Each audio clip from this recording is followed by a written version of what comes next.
Alright, we are in game number 2 with the picks and bans. Once again, North American Challenger Cup Finals, best of 3. Risky Behavior in the blue trunks. Once again, Spitfire in the red. Spitfire looking to close it out 2-0. Risky Behavior looking to force it to a game 3. Can they do it is the question. And Zhang Kui is not in that formula. Yeah, Zhang Kui likely to not be allowed ever again in these games. As we've seen Zhang Kui absolutely just walk through games right now, and especially in the current sustained teamfight meta, he's such a monstrosity. Alongside Hell, although Hell is an AoE version that heals other people other than Zhang Kui. So, all in all, you cannot really afford to let either of them through. Serket also banned out. Thank you for preventing me from making any mistakes here. And Risky Behavior with their last ban on the Geb. Zeus insta-locked once again for Risky Behavior. I don't like it at all. Risky Behavior, Zeus got focused so hard game 1, unless they put Zeus in solo lane, which he's not amazing and he's okay at, but again, don't like it. And then they also let Spitfire take Giannis and Khepri. So unless Risky Behavior go Neith and Nuwa, which I'm pretty sure they won't, as Hunbots and Apollo are now locked in, I don't like the Zeus pick at all. Especially when giving up Khepri. Especially with Spitfire's picks here. They got Thor on the side. They got Giannis. They have Khepri. They have so many ways of getting to a Zeus and shutting him out. And Spitfire showed Thor is locked in now. He was being hovered on. He is locked in now. And we'll see him show up on the screen in just a second, I believe. And Risky Behavior last game. Thor just completely is one of the picks you need to worry about here. Zeus got completely shut out by all kinds of dives. Spitfire show that they have answers to a Zeus here. And I think Risky Behavior picking it a second time in a row shows either the utmost confidence and a new strategy, as Famous Hate is back here this time. So we are seeing the full Risky Behavior squad this time around. Ooh, this is so true. This should be actually that's going to put Zeno back in mid. And Zeno had a lights-out game on Zeus last night. So Xenotronics on Zeus, never mind, we're good. Just a redo here, as Xenotronics, he played amazingly. But at the same time, I'm still very, very worried because, like I said, Spitfire showed that they have an answer to this.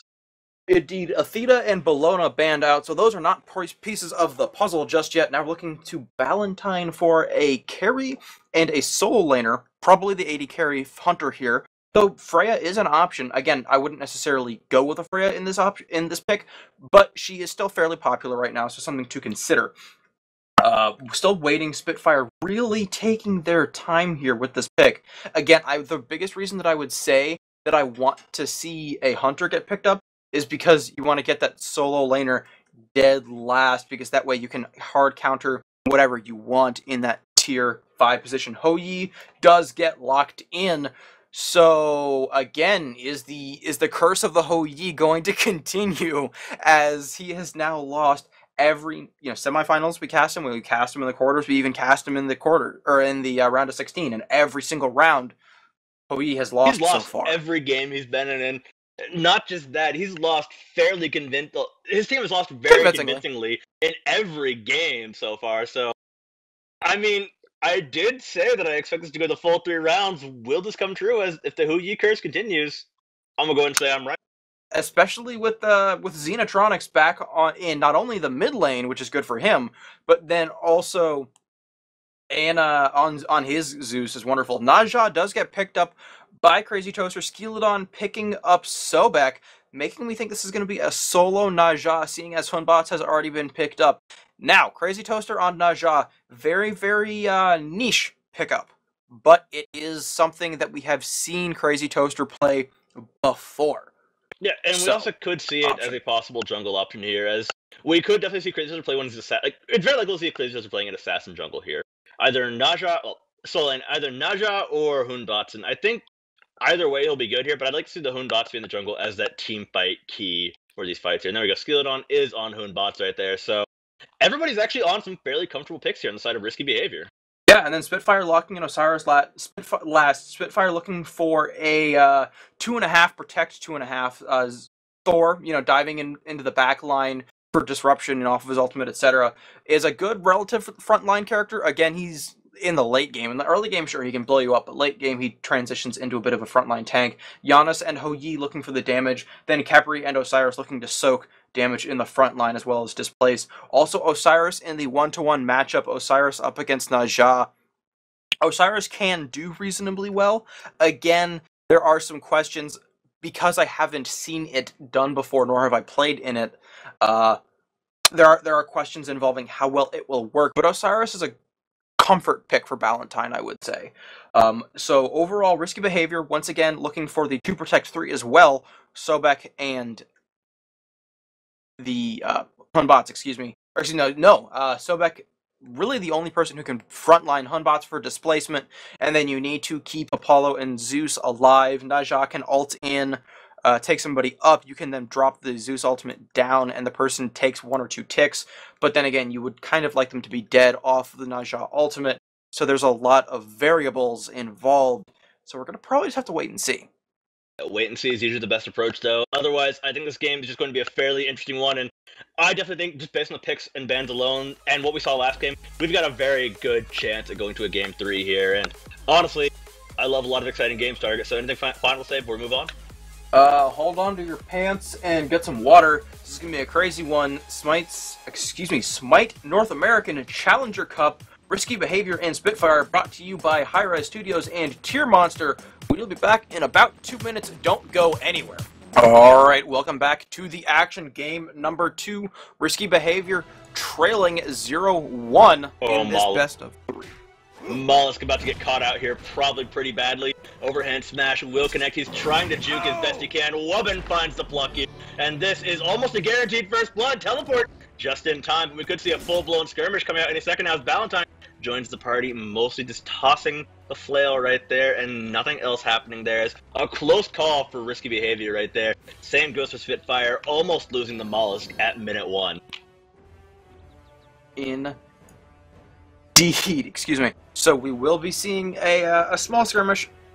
The biggest thing that it does is it forces a lot of people to go into abilities that aren't the best for clearing the camps. So this is going to be unfortunate.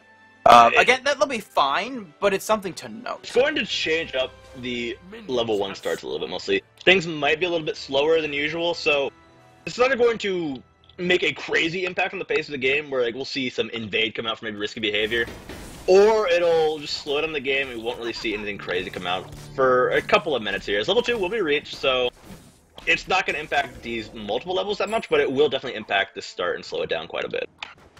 It will certainly be interesting to see where things go from here. Once again, we do see Xenotronics on Zeus in the mid lane, so we're going to see Zeus once again in the mid lane, but played by a different person, also part of the main roster, and we're not seeing this duo Hunter combo once again.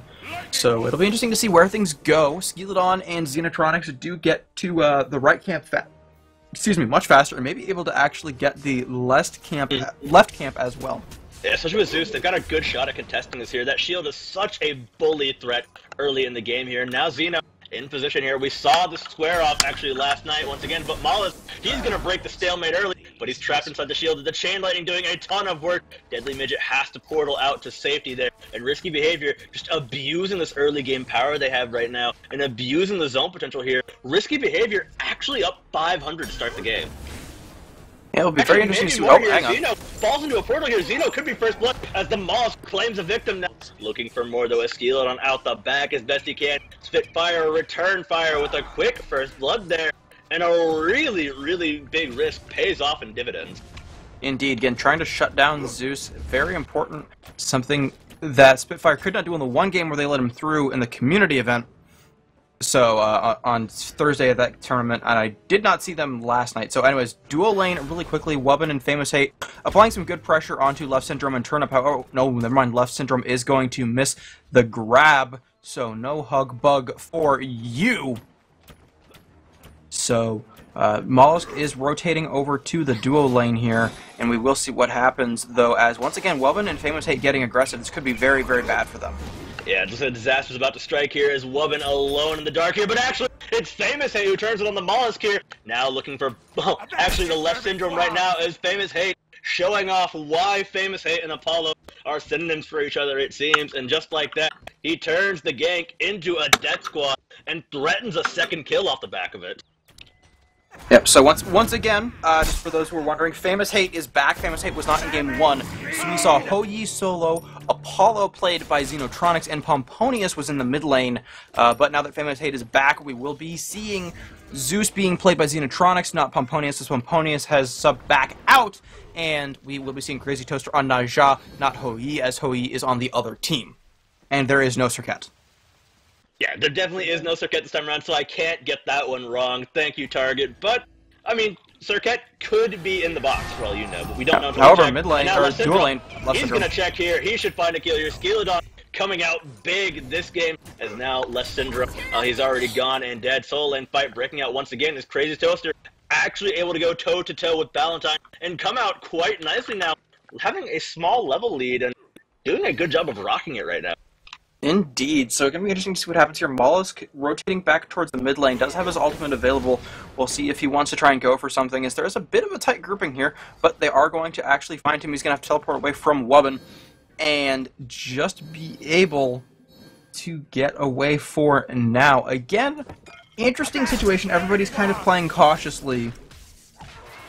As, well, I mean, we're 4 minutes in and it's 2-1, and there's no real advantage in the mid lane particularly. You know, Zeus is 0-1-0, but he's ahead by a level, though he is behind slightly in gold. Then you look in the dual lane. Dual lane very much in favor of Apollo right now. So, supports massively in favor of Wubbin, as Wubbin has been able to rotate and get lots of experience everywhere else. And Xenotronics is showing that he knows how to farm on Zeus. At the same time, the real difference we're seeing here is Skilladon being 2 levels up on his counterpart right here, and a Thor being 2 levels down. The last time we saw that was rather disastrous for the team that didn't have the Thor 2 levels down, but Less Syndrome, he still wants to fight, and he's getting in the faces of Wubbin right there. Wubbin will take a tag of the damage there, but here we go. Ultimate starting out, gonna completely zone the fight away. Syndrome going to get detonated and exploded. Goes into the ultimate, but all it does is buy time. Xeno doing wonders this game, as Famous Hate returns and will fire off several shots there, finding the Less Syndrome and Risky Behavior. Well, we might see the curse continue here. They're up 4-1 in kills 5 minutes into the game. A 1,000 gold differential and growing slowly but surely. Indeed. Crazy Toaster rotating over to the mid lane. Gonna take some farm here before going back to solo, most likely. Again, we will be seeing actually some pressure coming up from Valentine, as Valentine is able to force a wave into the tower. Boots have been completed for everyone on Spitfire. Over on Risky Behavior, we have not seen Sobek complete boots just yet, nor have we seen boots quite finished on Zeus. Also, then, of course, Famous Hate has not even started them, as he, well, hasn't... Actually, no, he just finished... Okay, my spectator client's acting up. Just don't worry about it. Alright, so we won't worry about it too much then. We'll hopefully see things actually shape a bit. A spectator is known to be a wonky and fickle god. Hopefully going to be the next god released, actually. That would be wonderful. Mildly OP, though. Anyways, with that said, though, I've seen a good job. Actually, going to see Crazy Toaster going on to Valentine here, and Crazy Toaster may get stunned out, though it does, in fact, get stunned out. Almost would have liked to have seen Crazy Toaster try and ult Valentine there, but decides against it. Crazy Toaster thinking about it. And again, if he can just keep harassing him here, this is very, very good. Mid lane, though, 2v2 for a moment, or excuse me, 3v2 for a moment, though, just for that moment, as the teams have started to break up, though nothing is available, which begs the question, what are they trying? Because there's something on both of these teams' minds, and I think they're trying to bait something. Right now, Risky Behavior, they're going for the bait right now. Risky Behavior wants Spitfire to overstep their boundaries and walk into a bad situation. At the same time, Spitfire, oh, they don't want to get caught out, but they will indeed. Midget getting absolutely demolished here, and Xeno now claims a kill to his name. He's 1-1-2 now, and getting that net worth up quite a bit here. At the same time, Crazy Toaster actually having a good time against Valentine, but Valentine turning up the heat and turns it up to 11 now. Toaster needs to put on his blue suede shoes, but that may not be enough. Dodges away from the flail right there, finds the stun, goes to the ultimate. Wubbin in the zone as well. This could be a sure thing, as Valentine, he's so low. Lord of the Afterlife does come on through, but that's the force that they need, and now Mollusk in position here, as Syndrome joining the party as well through space and time. Gonna actually sail on through, hitting Wubbin for quite a bit of damage, as now Deadly Midget joining the party, and that's going to be enough to dissuade Risky Behavior from fighting any further here. Spitfire showing signs of life and showing they won't lose this game without any bit of a fight here. 2,000 gold differential is the difference here at 7 minutes in, but Risky Behavior holding on by a nice edge at this moment. As I say, Risky Behavior does have a lead, and arguably a stronger late-game composition, but again, it really is going to come down to these mid-game team fights. Probably the next one going to be in about 2 minutes. 10 minute is probably Good time marker for the next fight, though maybe a little bit sooner. Again, these teams are known for trying to shake things up from time to time, so it'll be very interesting to see where they do go from here. Though solo lane do see a bit of a slapfest once again between Valentine and Crazy Toaster. Crazy Toaster, a not so much a tanky character, so can't really go for the slap fest or the noodle fight as we often talk about in the solo lane. But at the same time, Valentine certainly no slouch when it comes to putting out damage either as Osiris.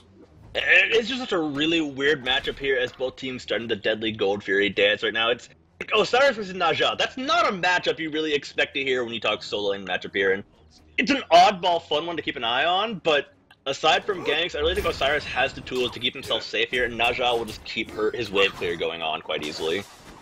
Indeed. So we will have to see what happens here, as we do see once again 3 members of Spitfire in the mid lane. Ultimates available for all parties, so 10 ultimates available overall. Beads are up for everyone as well who has bought them at least. No teleport available for Osiris for 80 seconds, so he is not going to be available without the long trudge over. Skeleton and Wubbin looking to try and force something in the mid lane, though, as Wubbin is definitely thinking about it. He's going to get the pluck there onto Left Syndrome. Here comes the leap over as well. There's the ultimate from Zeus. Left Syndrome going to ult himself immediately, and he is out, though, so he is not going to die just yet. That might be Gold Fury, though.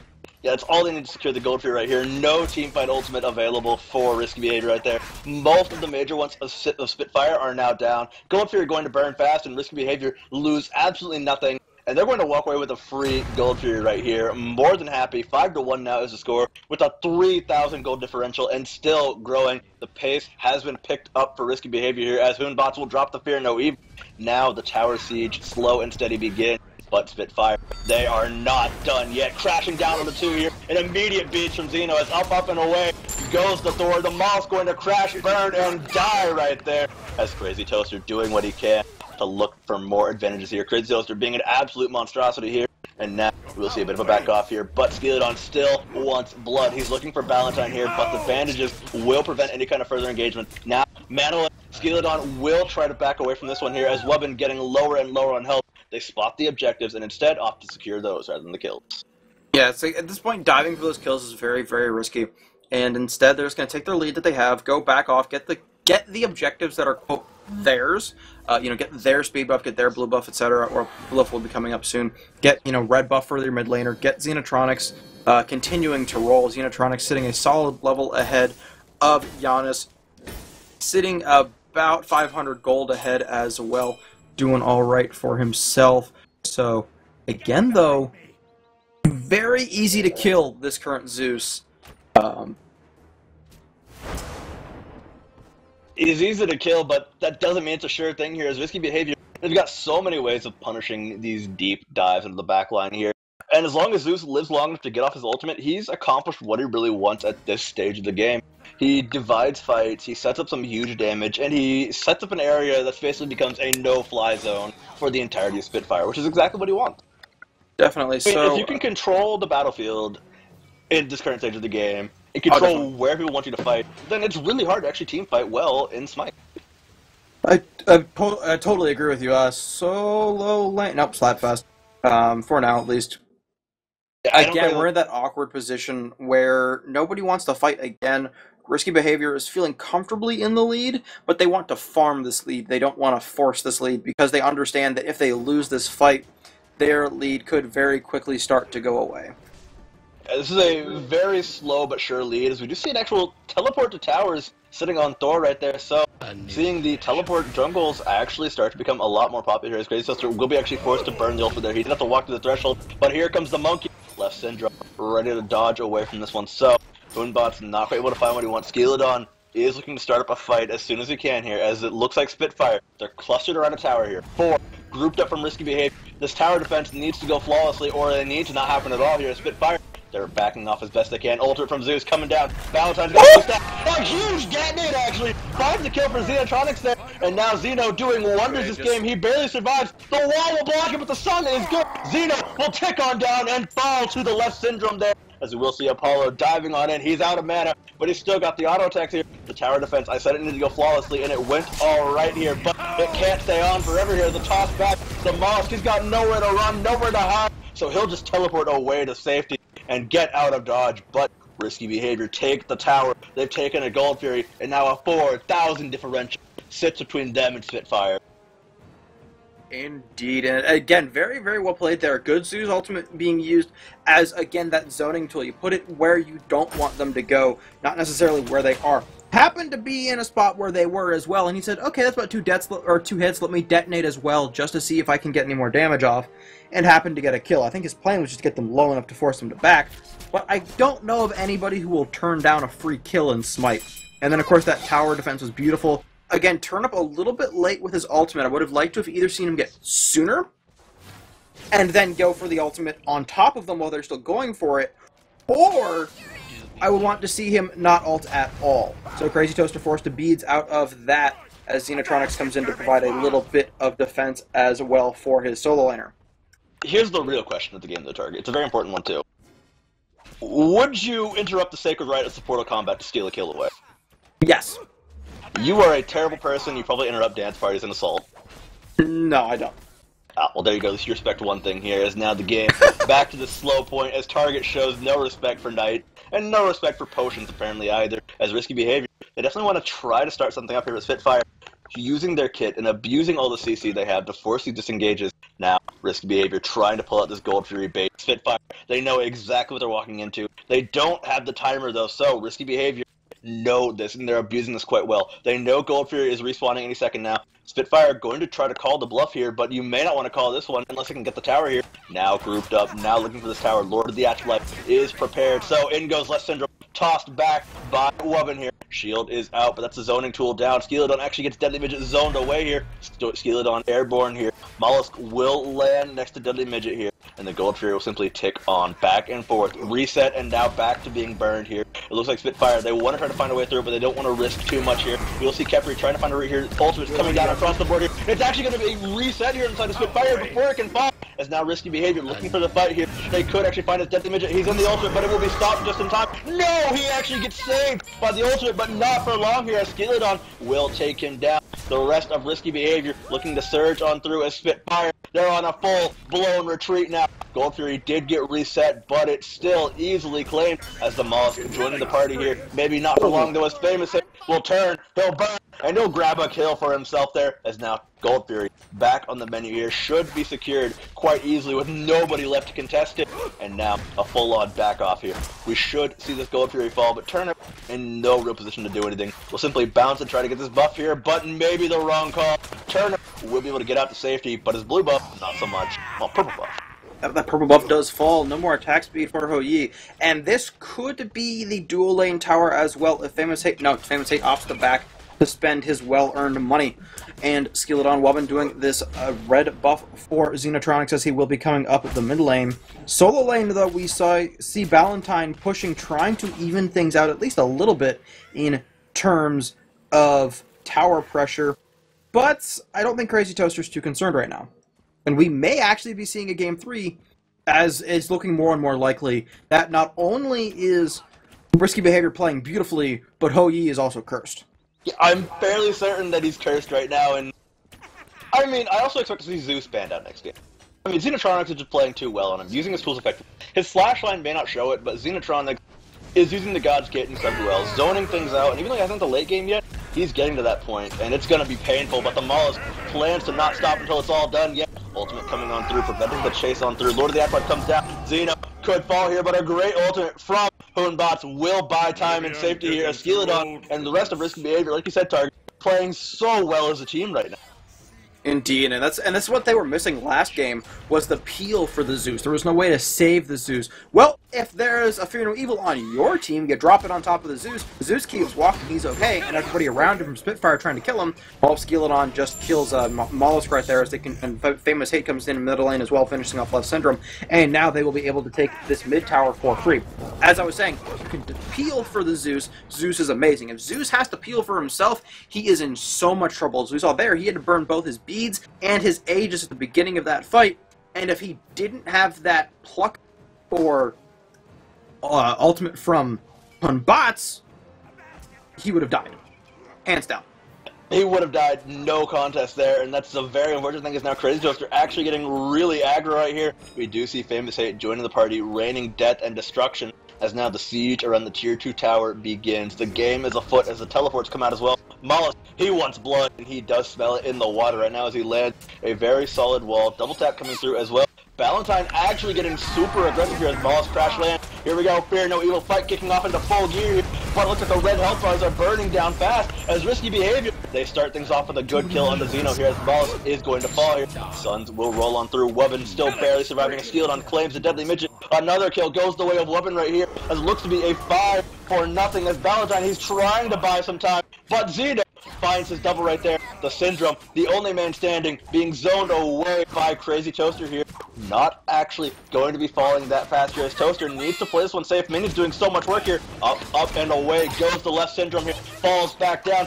We will see the Sash connecting as he tries to dash away here. Root not connecting, and Crazy Toaster will find the deicide. A 5-0 Fire Giant to fall as well. As long as the raid boss mechanics are actually properly executed here, the health bars are really low on Risky Behavior here, and the Fire Giant actually maybe the MVP of this fight here. They don't want to reset it, but now we just see Skeleton joining. The tankiness should all be there, but they cannot afford to get hit by any AoE on the side of Risky Behavior.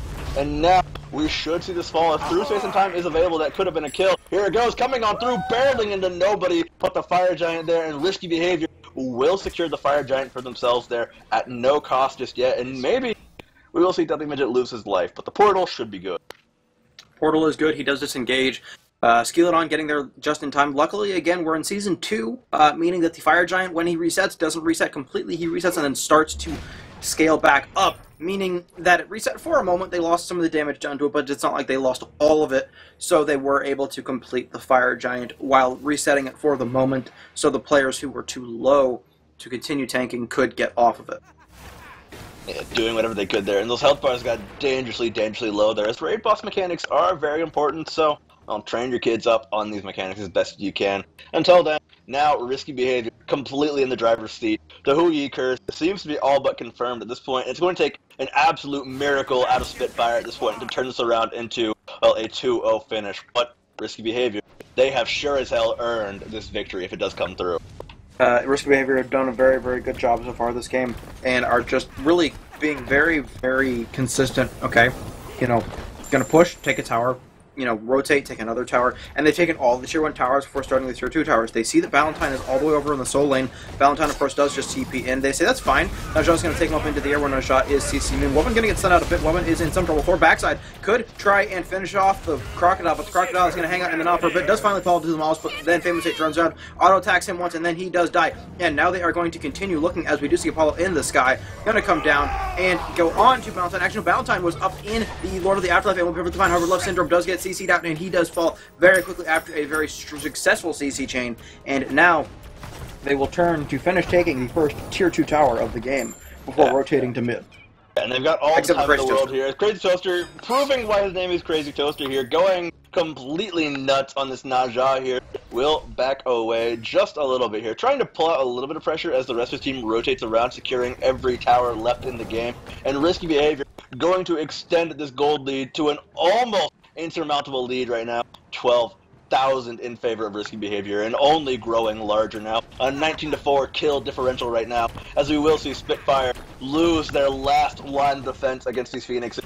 And now, Dire Straits, we're far past that, but Risky Behavior, they're still getting aggressed on here. Spitfire wants to fight. They might actually find Xeno on here as Mollis lands the wall, but Fear No Evil doing exactly what it needs to do. But Midget will find Xeno, follows the portal on through, so does Thor. He will ride his own teleport route. Son, there we go. Left Syndrome will shut down Skeleton right there, as the chase is still ongoing here. Spitfire wants to punish Risky Behavior for their over-aggression here, and they might just be able to do it here, but the slows are not good. But now Spitfire in a position to take some towers and get some siege going. Yes, but can they is the question. Apollo has returned. Famous Hate is level 17, doing quite nice, sitting very high above everybody else. Valentine going in very, very deep. Could be in some trouble. Apollo going to just dive right on out of there. And now we're going to see the ultimate coming out from Ho Yi in a very good position. Crazy Toaster eating that damage. does need to be very careful. Wobbin, however, tanking him quite nicely. Valentine tanking up that tower, and still, though, actually a misusage of Left Syndrome's ultimate, as we do see the Kefri ultimate has been burned, and that is now gone. Famous Hate going to go up into his ultimate. He's going to go chasing once again. Can he find the kill this time is the question. Looking, where does he land? He lands on top of Turnip, but it is too late, and they are going to just hop on and ride the rails, and there they go. The disengage from Spitfire is real. Oh, hello, Mollusk. Mollusk, you have not disengaged, and you are now going to die to Crazy Toaster, as Risky Behavior now are sitting 21-6 in their favor, 23 minutes into the game. Yeah, unfortunately, he was toast right there once Crazy Toaster did find his position, and oh, now Risky Behavior. They're all out of towers to take. They've only got Phoenixes left, but every Phoenix on the map is bare and exposed. Deadly Midget will ride a portal for safety, but the flank, the pincer, it will be good from Spitfire here, as now they gotta run for their lives. Skilodon going to fall with the first pickup there. Now Deadly Midget is dead, and now Skilodon ready for more action here. Left Syndrome will simply dive away with the Hug Bug right there, but Crazy Toaster just doing so much sustained damage here. Is looking for Left Syndrome here. One more shot, one more kill. Toaster goes on a killing spree right there. As Skilodon, he's way too deep in enemy lines, but it doesn't matter at all. Skilodon will survive for now. Wall will connect, but no tap of the Hammer Swing will. Now, Risky Behavior. They're lined up around these Phoenixes. They've got the Titan under siege here. We do see Mollusk up in the air, but at what cost will be the question here. Shield goes down. Suns will rain as they are broken here, but the surrender vote will go on through. Risky Behavior take game 2 in a very, very convincing fashion here. And now Spitfire, ball back in their court. We're going to game 3, ladies and gentlemen, in this intense, well, battle for first place here.